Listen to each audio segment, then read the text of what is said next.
Hey pottery peeps. So today we have Kate, and Kate is an amazing artist. In fact, she's got an art degree and she even teaches art, and she's got what she can do with glazes and the colors that she chooses to pair together and layer and so forth is just amazing. And she I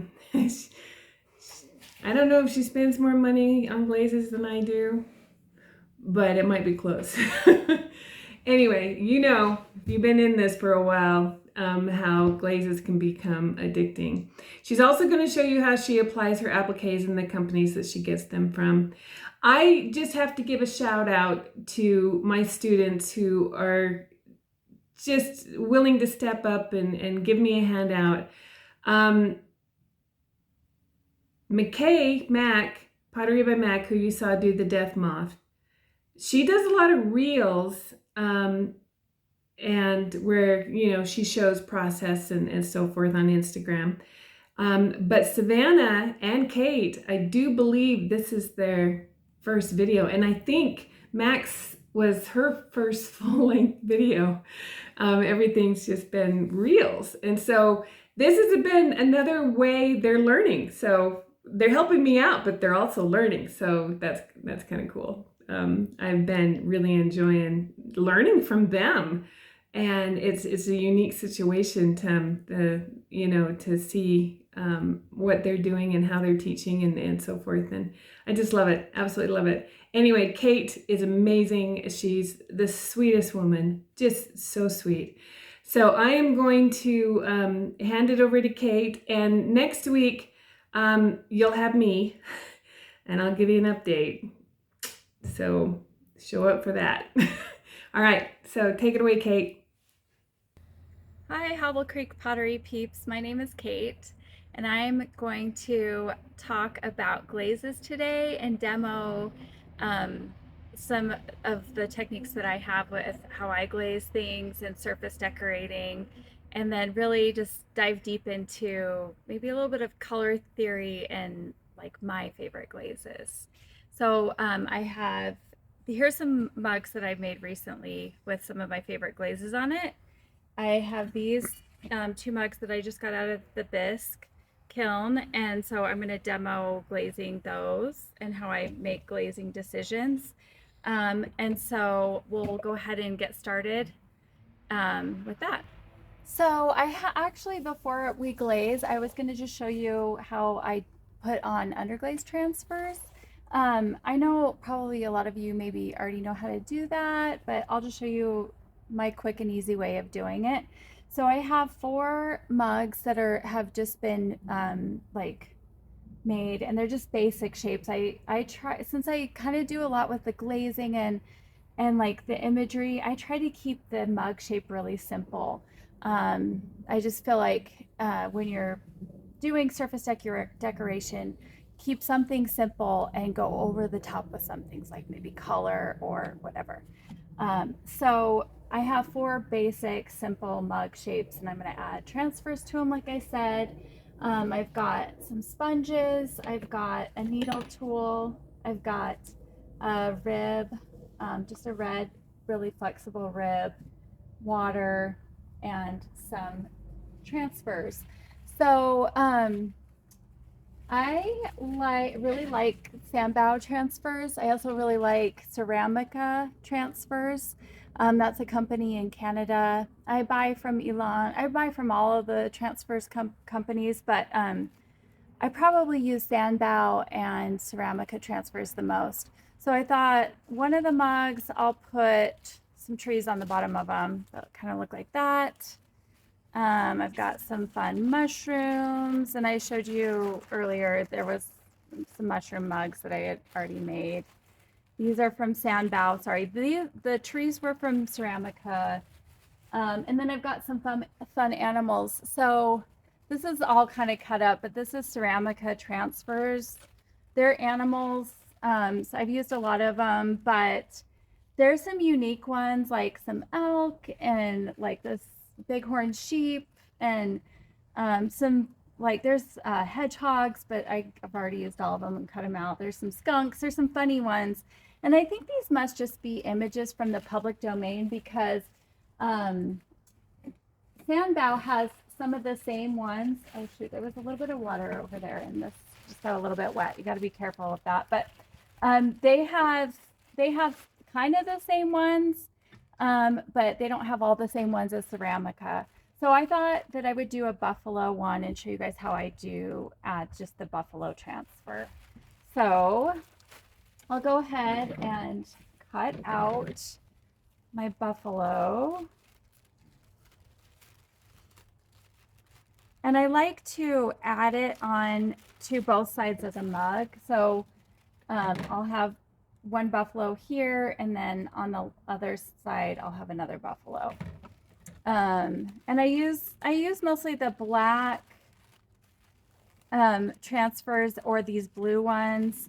But when I have had a lot of fun, sometimes they make white transfers. And if you're using like a dark clay, I like using the white ones as well.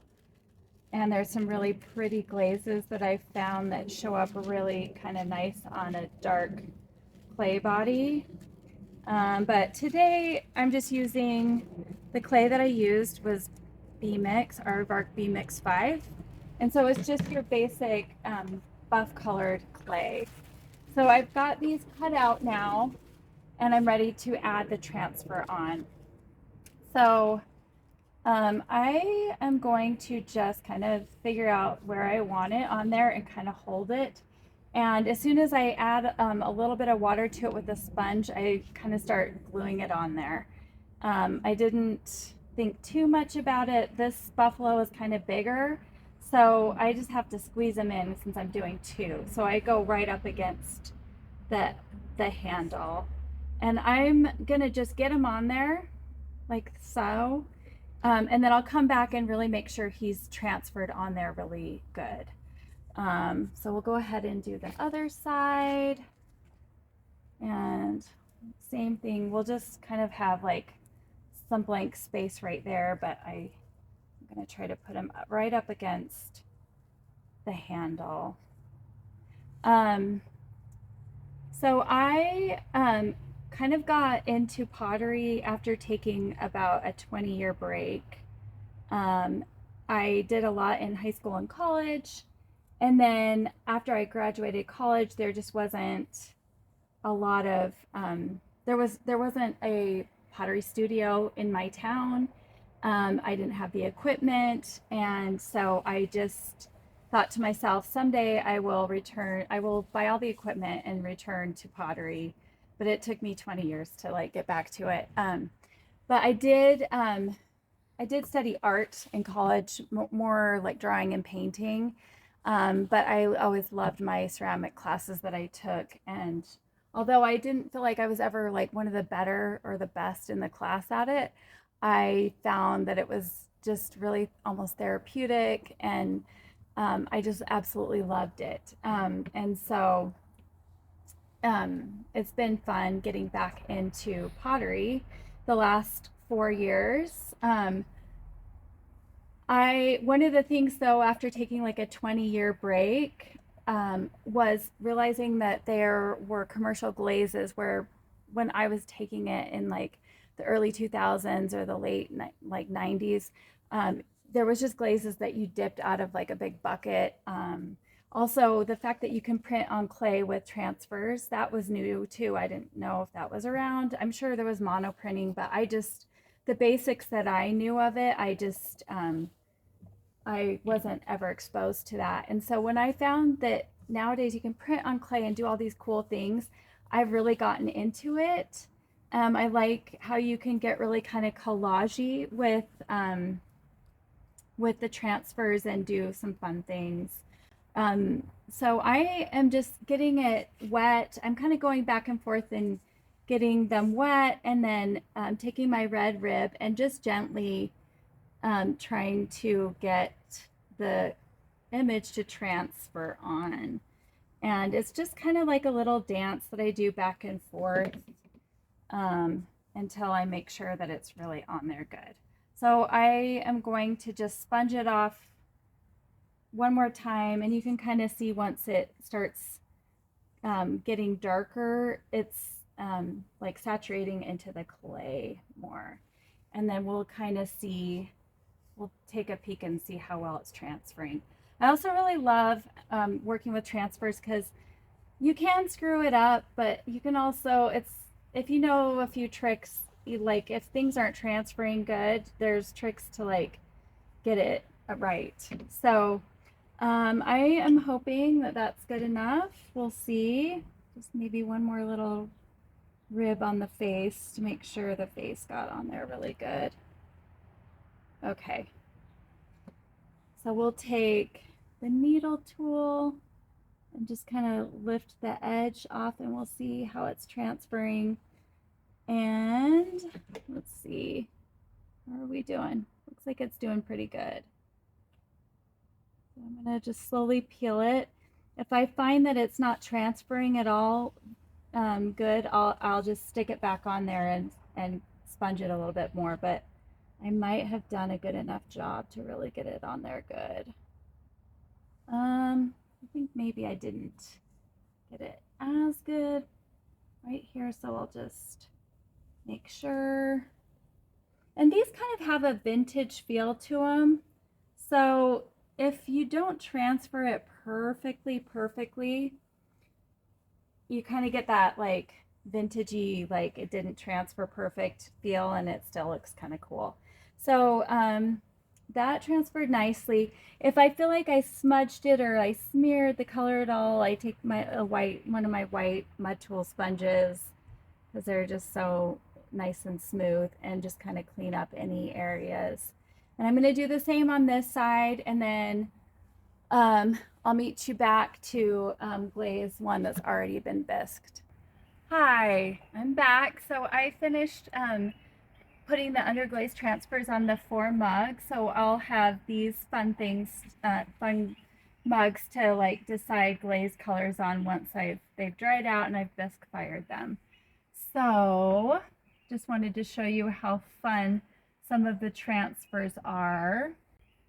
Again, maybe I'll tell you where I got them from. That one is from Ceramica. They have like a really cool sheet of tons of different animals.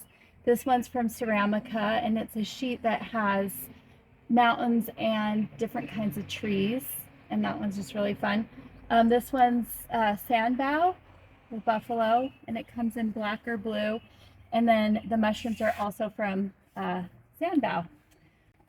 So one of my weaknesses, I guess you could say, is glazes when it comes to all ceramic pottery stuff. If someone gave me like a big chunk of money, I would probably just blow it all on glazes because I get really excited about just how glazes turn out in the kiln and how exciting it is.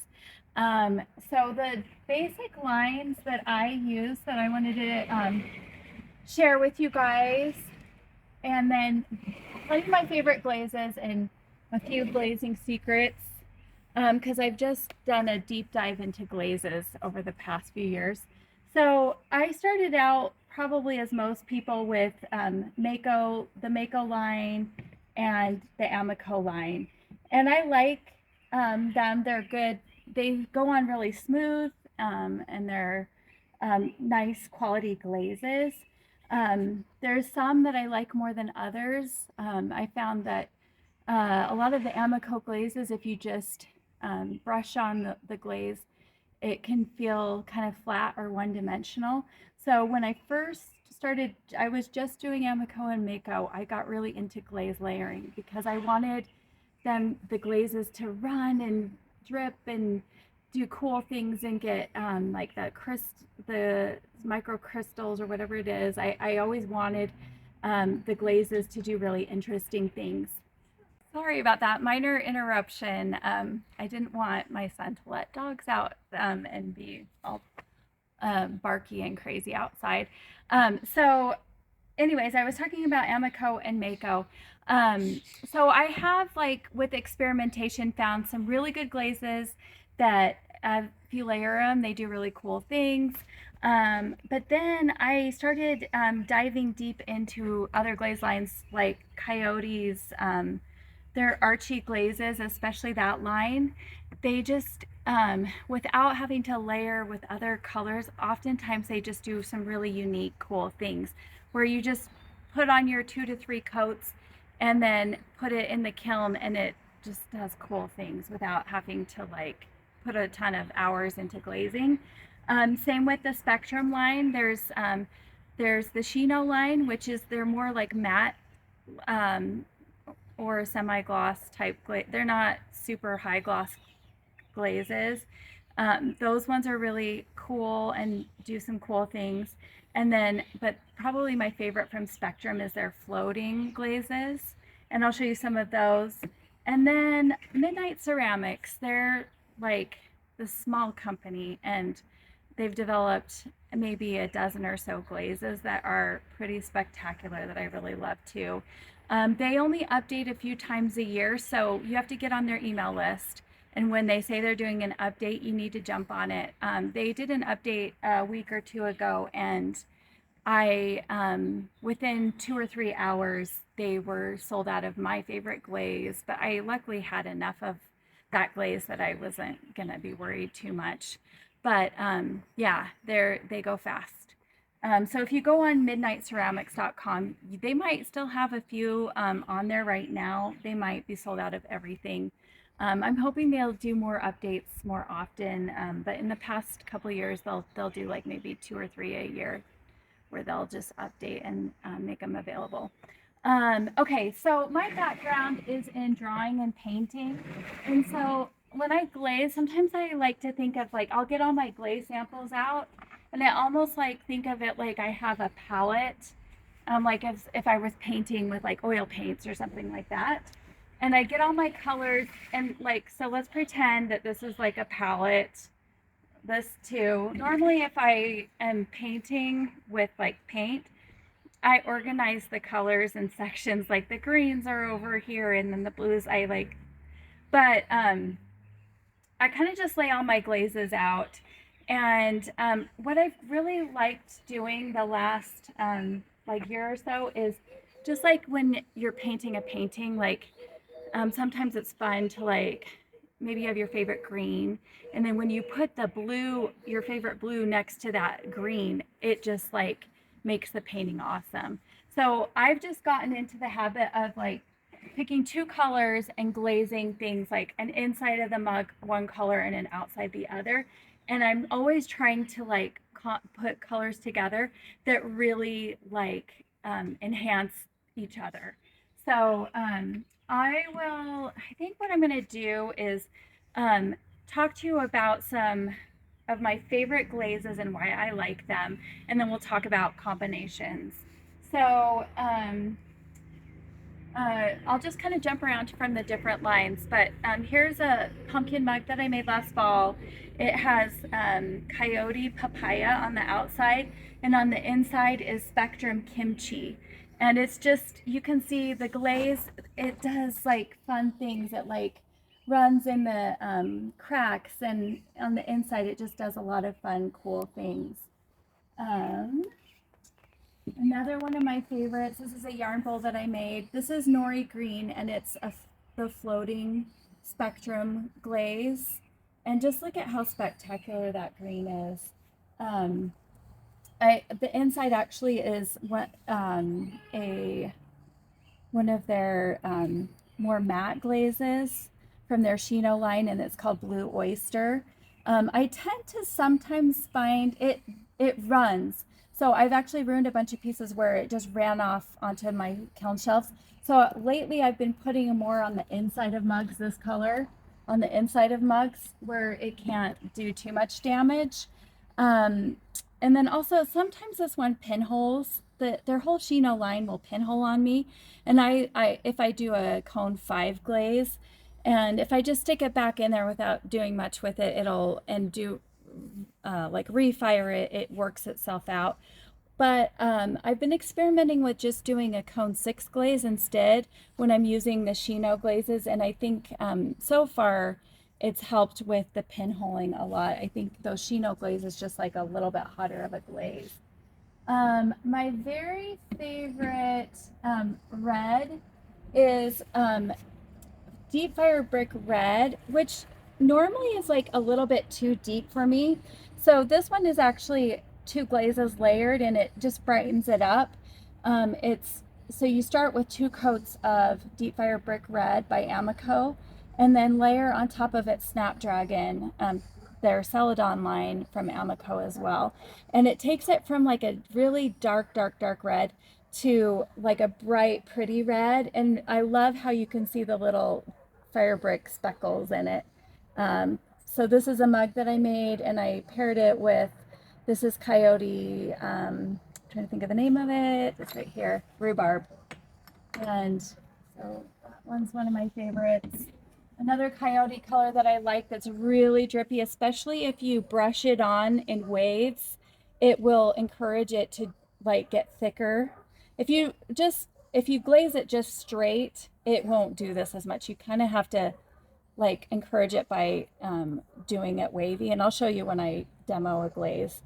Um, Glazing with you guys, but this is Coyote's Hydroscal, and on the inside is Midnight Ceramics Boogeyman, and it's just the brightest, prettiest like green. I always say it's also on this one too. There's like little dark specks in it, but I try to describe what color this is. Like when I have this on my Etsy shop, I wish I could just say it's chartreuse moss green or something like that. And I think if the best way to describe it is if like a chartreuse green and a moss green had a baby, it would be this green because it's like really bright, but it's kind of earthy at the same time.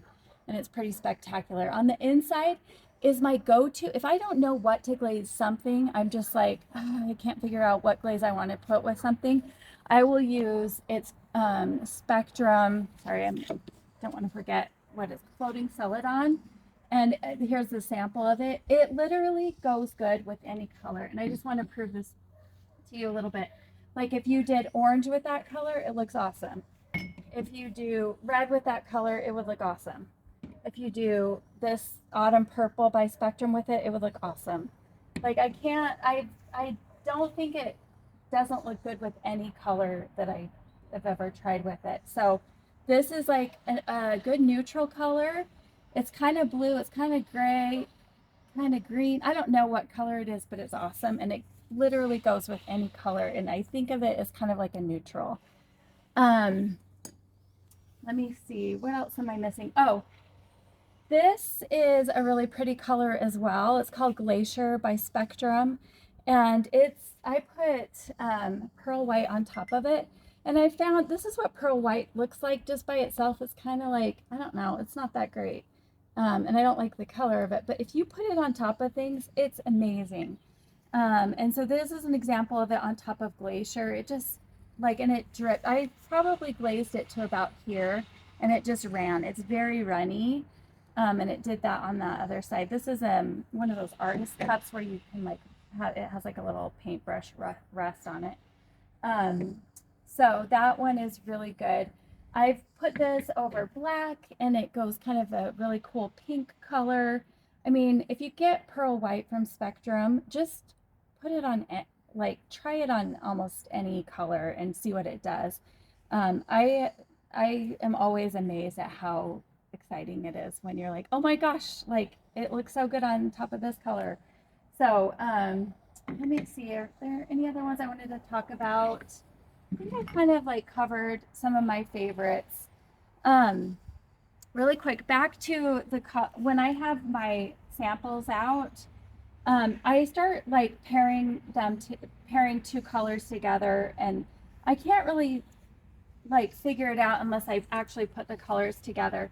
So this is one of my like most recent purchases, and I haven't tried it on anything yet except for the sample tile. And this one is called Spectra. It's a Spectrum Cactus, and I think it's just like a really happy green. And so I thought that I might glaze maybe this mug later today with these 2 colors together. And then for the wolf mug, I like this Coyote, it's called Blue Purple, that on the outside. And I'm trying to decide if I want to do, this is called Antique Pearl. It's also by Coyote. It's, I don't know how to describe it. It's kind of like a brownish grayish, but there's like microcrystal stuff happening, and it's really pretty. If I don't do this one, I'll do my standby, which is that floating Celadon Spectrum floating glaze. And you can kind of see, like, I've put colors together that I'm gonna experiment with at some point, glazes that I have. I thought even on this mug right here with the trees, like, this is Gunmetal Green by Coyote. And I kind of wanted to put on the inside this Midnight Blue from Amico, their Potter's Choice line. So I don't know exactly what I'll do on these other ones, still thinking about it. But one other thing to think about when you're trying to like pair colors together is like, think of like a traditional color wheel. And I'm just going to give you some basic color theory. Can you see that? So colors that look good together are, and I do this probably more than any other color scheme, I'll do analogous colors, which are two colors that are next to each other on the color wheel. So it would be doing blue and greens together. And I do that a lot. In fact, this mushroom mug is a green with a blue, and they touch each other on the color wheel, the blues and the greens. I do purples and blues a lot. Let's see. Another one that is a good color scheme when you're trying to pair colors together is monochromatic color scheme. And that means that's when you take like different shades of blue and you pair them together. So I could do like a dark blue with a light blue. This one's kind of that. This is like a lighter purple that's more transparent. And it almost has like yellow undertones with like a more opaque purple. Let's see what else. I don't know if I have any other examples. And then like a lot of times you could do like a turquoise blue with a brighter blue that works as kind of monochromatic, but kind of analogous a little bit. Or you do like, a lot of times you want to pair like a light with a darker color so that they enhance each other. I'll give you an example of what doesn't work sometimes. Like for instance, like if I have a color like this that's really pretty, this is that hydroscale, but I put it right next to a color that's maybe like, I don't know if that one works. That's like, that one still pops. I don't know. Those are kind of some similar turquoises. What's going to actually make this color pop is like a green is going to make it pop, or I don't know, like that color would really make it pop. So you want to go different colors, but you also want to do a lighter color with like a darker color looks really good. And then one other one that is, you see it in art a lot. I think Van Gogh did this a ton, if you are familiar with like Van Gogh paintings, and that's doing color opposites. So like orange and blue are opposite on the color wheel, greens and reds, yellows and purples. I think like the Van Gogh painting that I always think of is like, I think they're irises in a vase, and the vase is yellow and the background is yellow, but then there's like purple irises. So those color opposites always look really good together. The other thing that I like to do, and this will be like the last thing I talk about and then we'll glaze, I do like having the raw clay show. I like having different textures to work with. So I've got something really glossy, but then I've got like the raw clay, which is a little bit rougher, but the handle is nice and glossy and fun to hold. The other thing that I like doing is doing a glossy with a matte. it just, I mean, I could do glossy with glossy, that would look good too, but sometimes it's like that contrast of doing different textures looks really good. Like a glossy texture with like a more like not so smooth and shiny of a texture. And that's why I do leave a lot of my mugs. Like I leave part of it raw because I want to get, I want to like create contrast in what I'm doing. Um, so I think that's it. I feel like I covered everything I kind of wanted to. I'm gonna just do a quick demo on how I glaze things so that I can create and encourage like dripping to happen sometimes and different things like that. If you're brave enough that you want to like really push the envelope and try to create some movement with your glazes. All right, we're ready to glaze. I realized I forgot to say a couple more things about glazes. This will be quick. Back to my favorite probably line of all, the Spectrum floating glazes. They are so beautiful on texture. So this is a planter that I made. And obviously if you had like really detailed texture, like a rolling pin, it would probably not show it off. But if you just have bumps, look at how pretty the floating, it just, how it does that. It's so pretty. This is Kimchi from Spectrum's floating line. And then this is that one I told you that's like the perfect glaze for anything. The floating Celadon, which is the floating glaze from Spectrum. And it just, I don't know if you can tell or not, but it just, if you look at it really up close, like along the bumps of this mug, it's just really pretty.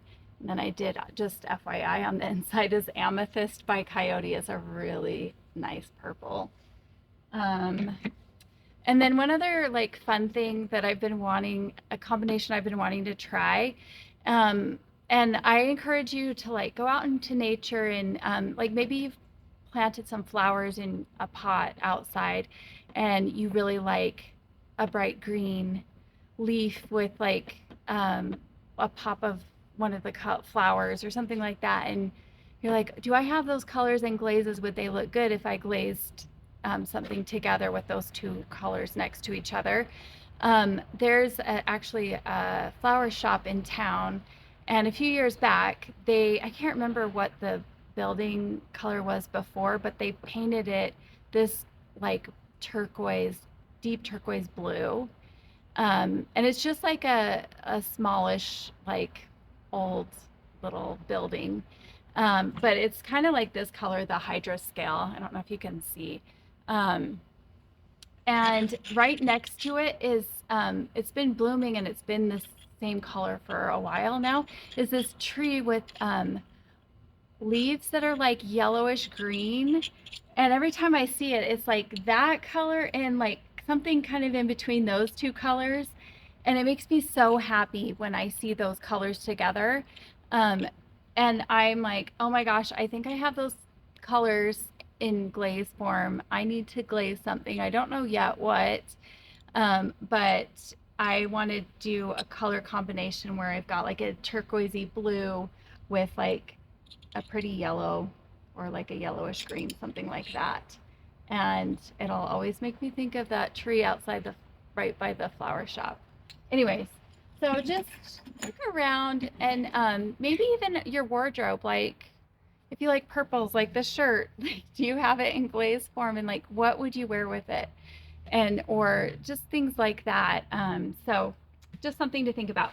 Okay, so we're gonna go ahead and glaze this mug right here, the Hedgehog mug, this happy green color on the outside, and we're gonna do this turquoise on the inside. So, and my favorite colors are blues and greens. I actually like really try hard not to like glaze everything blue and green, but it's a struggle.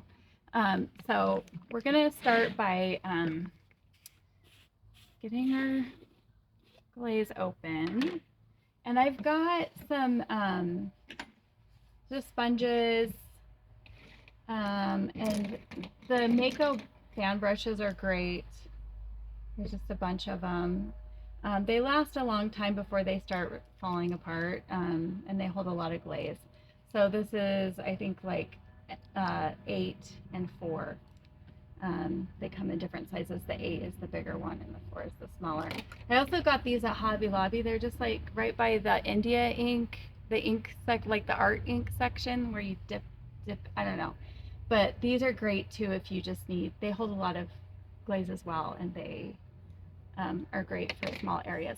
So I am going to, hopefully you can kind of see, whenever I'm doing the like wavy glaze line, I put my hand inside the mug and I just start, I don't know if I want to, I'll probably start with a smaller brush, and I'm going to just kind of outline it first. And I'm going to be playful with the wave, just kind of like the hedgehogs look kind of playful. And oops, it's a lot of like doing your line because it doesn't go on smooth. You've got to kind of like layer it on a little bit. And I'm just gonna go, oops, that's dripping everywhere. I'm just gonna go until I reach the other side. Hopefully it just forms into a nice little wave. Okay, and then I'm gonna kind of even it out as best as I can. And once I've got that kind of down, coat number 2 will kind of fix any like where it went on a little inconsistent, I should say. And then also I'm gonna do the handle, and I like to just have it kind of go almost all the way down. And like I said, I don't know how drippy this glaze will get because I'm new to it, but the floating line, they tend to drip a little bit, especially if you glaze it kind of wavy. And so I don't glaze it all the way to the bottom for that reason. Um, it's a little scary when you're working with drippy glazes to know if they are going to like run onto your kiln shelf. It's always like this big gamble. So I basically have, you can see my outline of what it's going to look like. And then I'm just going to finish coat number 1 on the outside. I'm making a bit of a mess on the table. I should probably explain why I am glazing outside. I normally glaze inside my house. My kids are home for the summer, and we're also dog sitting, and it's a little bit loud and hard to control. So for filming purposes, I came outside. Also, I do a lot of stuff in the garage, like actually throw in the garage a lot. But I have a portable artista wheel. I don't know if I like what I just did. And so I like to just actually pull it out and find a shady place in the backyard, and just like throw outside because I get kind of down in the winter time. I don't like cold weather, and when it's nice like this and not too hot, any chance I can get to like have an outdoor workspace, I like that. So, and then also I share the garage with my husband and his gym. So, you know, it gets a little crowded in there. Okay, so I have a choice now. Like, do I want to glaze the top green, and have it kind of like maybe even drip a little bit onto the blue inside the mug? Or do I want the blue, turquoise blue, to be on the rim and maybe drip on the outside? I think I'm going to stop it right there, and I'll glaze the rim this color. So that's coat number 1. Maybe I'll let this rest a little bit and we'll come back to it. Maybe in the editing process, when I do coat 2, we can just speed it up so you don't have to sit and watch me glaze, because that can be kind of boring. So I'm going to just set this to the side and let it dry for a minute. I need to grab my water, which I left over over on the shelf. Let me go grab it. And then we'll get going on this other mug, which is the wolf mug.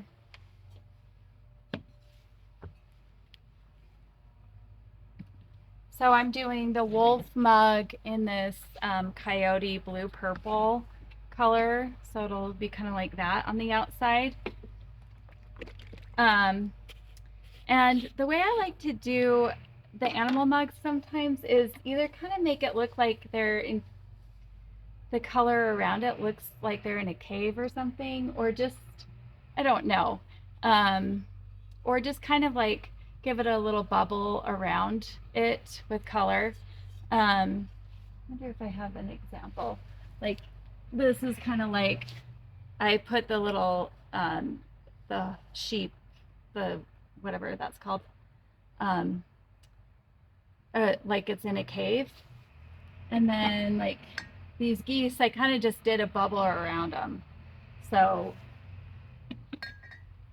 I think I'm just gonna kind of do a bubble around it, but kind of like a cave. I don't know. We'll see. So I'll just get glaze in here. So we'll just take the small brush, and I've got my sponges nearby. If I like don't like what I just did, I will kind of wipe around it. But I'm just kind of doing a bubble around it. I don't know if you can tell. And then I'll just, this one I'll glaze more of the handle.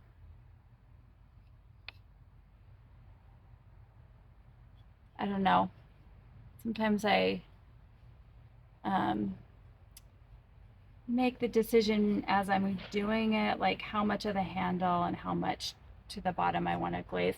If I'm familiar with the glaze enough where I know it's not going to drip too much, then I will glaze it more to the bottom. And I think this one's a little runny, so I might just do kind of more like 2 coats to the bottom, and then maybe do like a little bit of like a third coat at the towards the top. So same, now we're on to the other wolf that's howling, the moon that we can't see, but we're just gonna do a bubble around him too. And I guess I'm demoing a glaze that's like really light, so I don't know how good you guys can even see this. Um, so hopefully it's kind of showing up so you can kind of see.